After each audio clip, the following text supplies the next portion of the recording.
Gilet pare-balles et casque militaire sur la tête, Benyamin Netanyahou est dans la bande de Gaza, dans le corridor militarisé de Netzarim. Traversant Gaza d'est en ouest, cette bande est utilisée par Israël pour contrôler la zone et organiser des raids.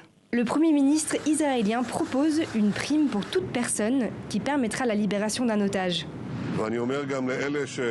Je dis à ceux qui veulent sortir de ce labyrinthe, quiconque nous apporte un otage trouvera un moyen sûr pour lui et sa famille de sortir.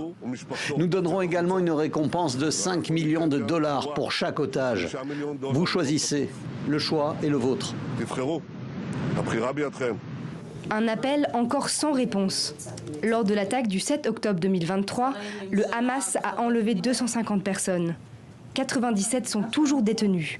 La question de leur libération est au cœur des multiples négociations de paix. Samedi, lors d'une commission visant à mettre un terme à ce que l'ONU qualifie de génocide, l'organisation a rappelé ses exigences. L'importance d'un cessez-le-feu immédiat, libérer les otages détenus à Gaza par le Hamas, ainsi que les personnes détenues arbitrairement par Israël, en plus d'un afflux immédiat d'aide humanitaire dans l'enclave. 34 otages sont morts depuis le 7 octobre 2023 et les familles dénoncent les calculs politiques du gouvernement israélien. Les proches accusent Benyamin Netanyahou de s'aborder toute possibilité d'accord avec le Hamas et de libération des otages. À chaque manifestation, désarroi et colère s'expriment.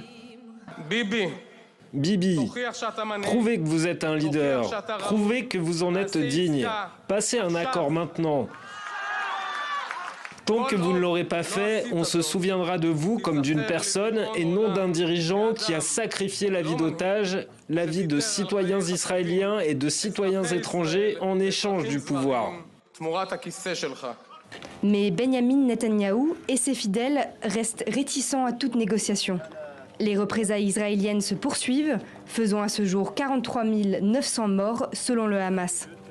Ce mercredi, le Conseil de sécurité de l'ONU s'est réuni autour d'un projet de cessez-le-feu, bloqué par le veto des États-Unis.